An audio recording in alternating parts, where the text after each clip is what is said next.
आज हम पढ़ेंगे बीएससी फर्स्ट सेम बॉटनी के लिए। यूनिट है हमारी प्लांट पैथोलॉजी। इसके मोस्ट इम्पोर्टेंट क्वेश्चंस हैं MCQ based. So early blight of potato is caused by. आलू का अर्ली ब्लाइट किसके द्वारा होता है? ये होता है अल्टरनेरी सोलेनी के द्वारा।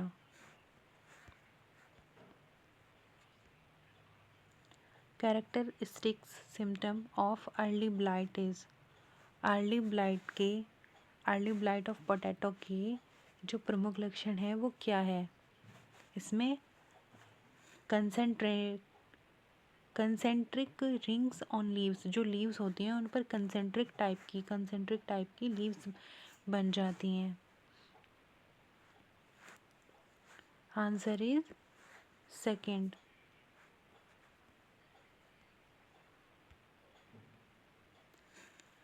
Question number third, early blight generally appears इन। जो अर्ली ब्लाइट होता है वो सामान्यतः किस अवस्था में दिखाई देता है? अर्ली ब्लाइट हमें दिखाई देता है जो मैच्योर प्लांट्स होते हैं उनमें जब स्ट्रेस की कंडीशन होती है। तो आंसर इसका होगा सी।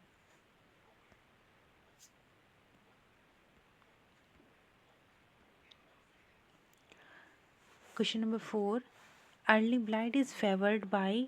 अर्ली ब्लाइट को कौन बढ़ावा देता है? मतलब किस किस किस फेवर में ये ज़्यादा प्रोड्यूस होते हैं? इनके लिए चाहिए होता है वार्म टेम्परेचर एंड जो सॉइल की फर्टिलिटी होती है वो कम होती है जब अर्ली ब्लाइट का जो फेवर मिलता है। तो answer is C, warm temperature and low soil fertility. Late blight of potato is caused by. आलू का जो लेट ब्लाइट रोग है, डिजीज़ है, वो किसके द्वारा होती है? वो होती है phytophthora इन्फेस्टेंसिस।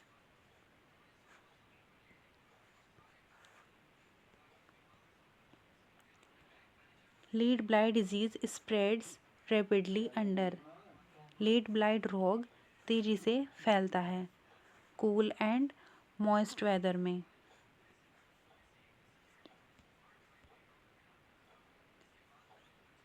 First visible symptom of late blight appears on. Late blight का जो पहला लक्षण है किस पर दिखाई देता है? किस पर दिखाई देता है? अभी बताया था कि लीव्स पर दिखाई देता है, वो भी सर्कल में।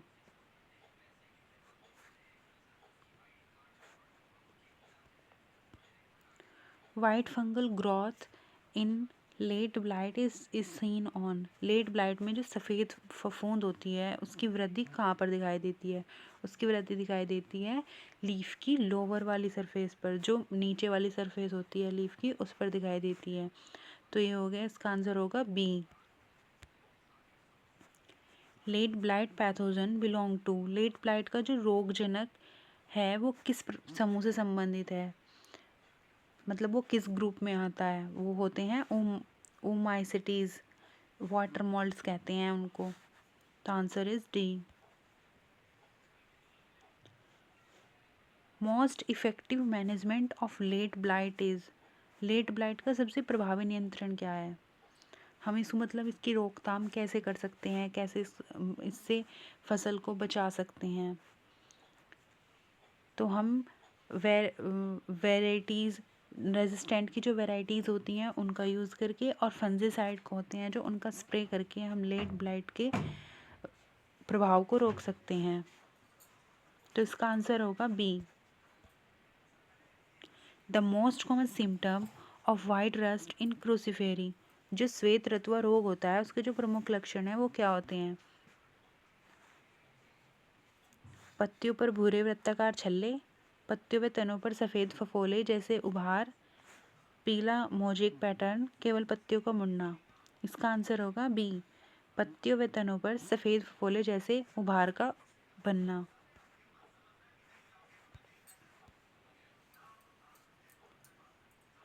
इन severe infection white rust cause malformed floral parts called, अधिक संक्रमण में फूलों के विकृत होने को क्या कहते हैं? इसको कहते हैं हम staggered.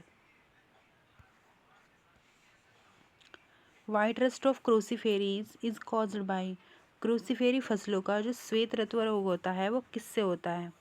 एल्बुगो candida, alternaria brassicae, peronospora parasitica, puccinia graminis. ये होता है albugo कैनेडिया।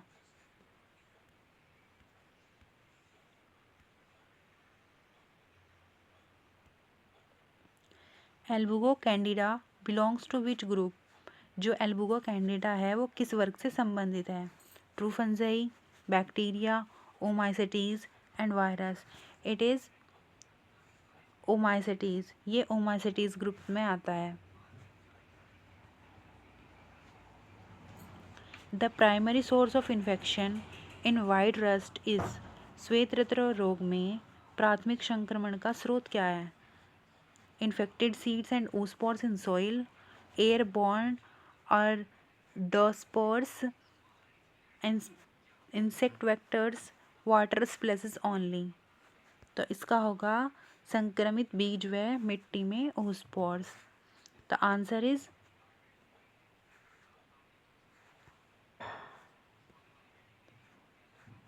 1। White rust spreads mainly through, श्वेत रत्व रोग का प्रसार मुख्यतः किससे होता है? Zoospores, conidia, ascospores and teliospores. इसका जो होता है जूस्पोर्स से होता है।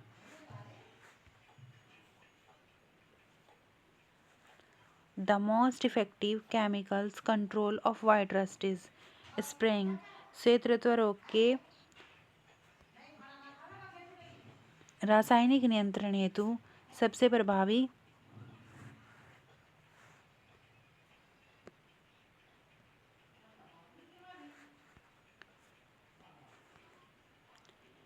दवा है, ये है मेटोलेक्सिल या metalaxyl plus mancozeb. Question number 18,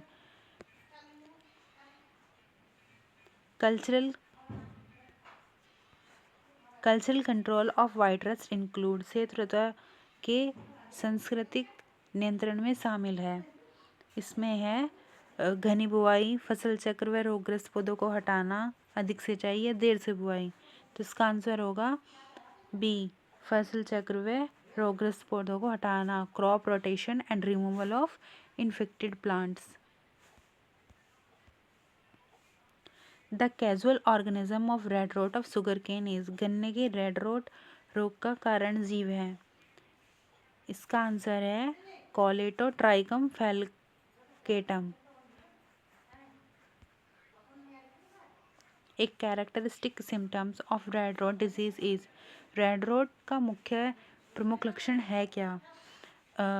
white powder on leaves, पत्तियों पर सफ़ेद चूर्ण, red discolouration of internal tissue with white patches, अंदरूनी ऊतकों का लाल व सफ़ेद होना, येलो स्टिक्स ऑन लीव्स, पत्तियों पर पीली धारियों का होना, रूट का डीके होना। तो इसमें होता है अंदरूनी ऊतकों का लाल व सफ़ेद होना, मीन्स रेड पैचेस और वाइट पैचेस का होना। Red rot primarily affected which part of sugar cane, जो रेड रोट डिजीज़ है वो कौन से पार्ट को प्रभावित करती है, कौन से पार्ट पे इफेक्ट डालती है? वो इफेक्ट डालती है स्टेम पे। Which of the following is a foliar symptom of red rot, red rot का पत्तियों पर लक्षण क्या है? उनका पत्तियों पर लक्षण है जो उनकी ऊपर की पत्तियां होती हैं वो सूखने लगती हैं। तो answer is B, drying of top leaves, ऊपरी पत्तियों का सूखना।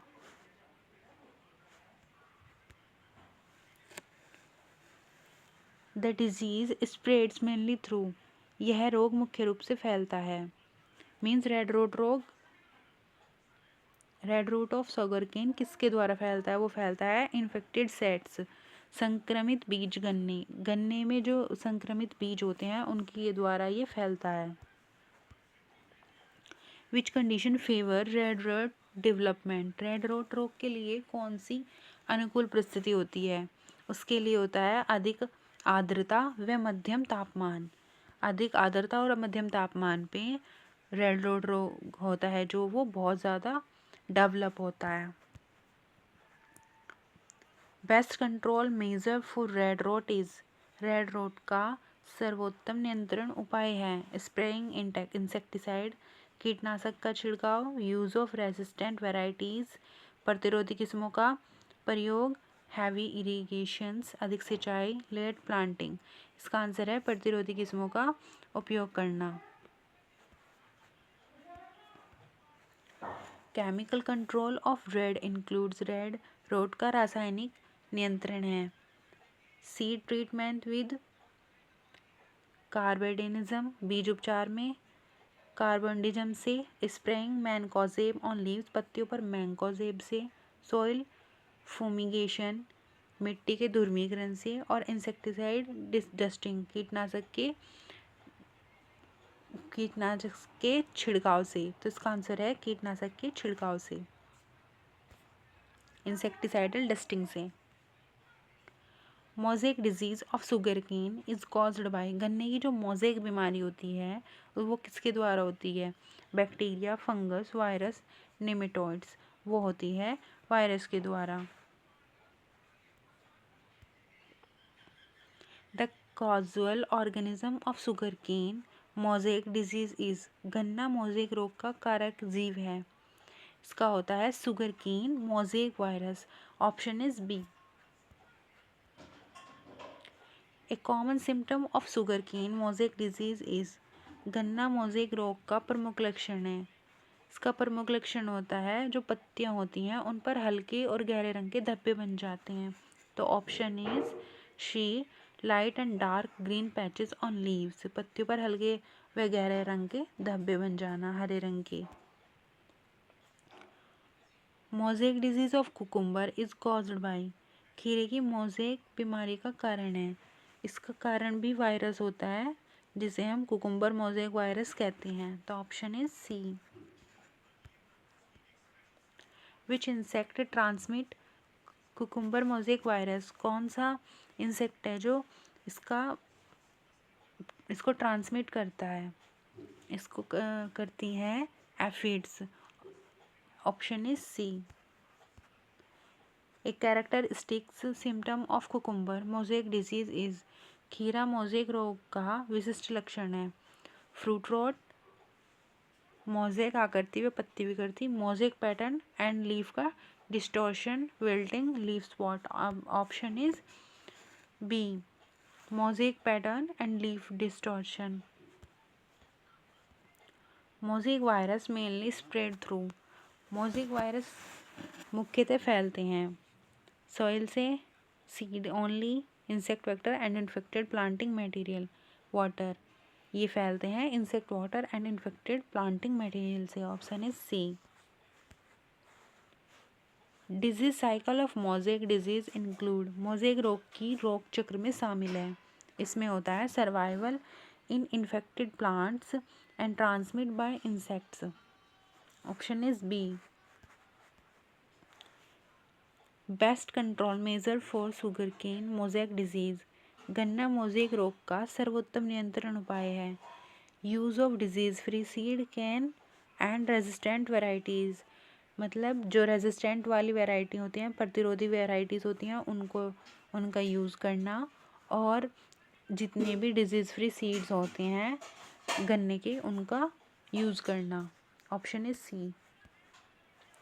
N effective control measure of cucumber mosaic disease, खीरा मोज़ेक रोग का प्रभावी नियंत्रण उपाय है।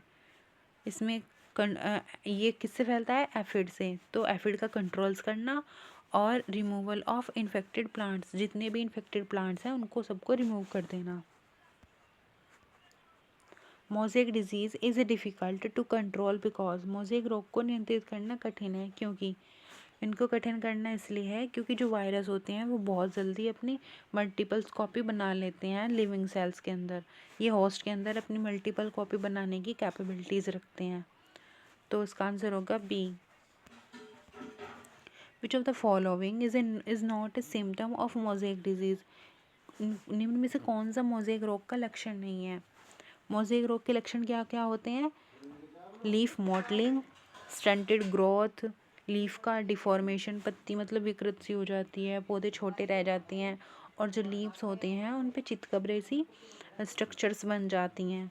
तो इसका आंसर होगा सी, पाउडरी ग्रोथ ऑन लीफ, पत्ती पर चूर्णी वृद्धि। ऐसा कुछ नहीं होता है।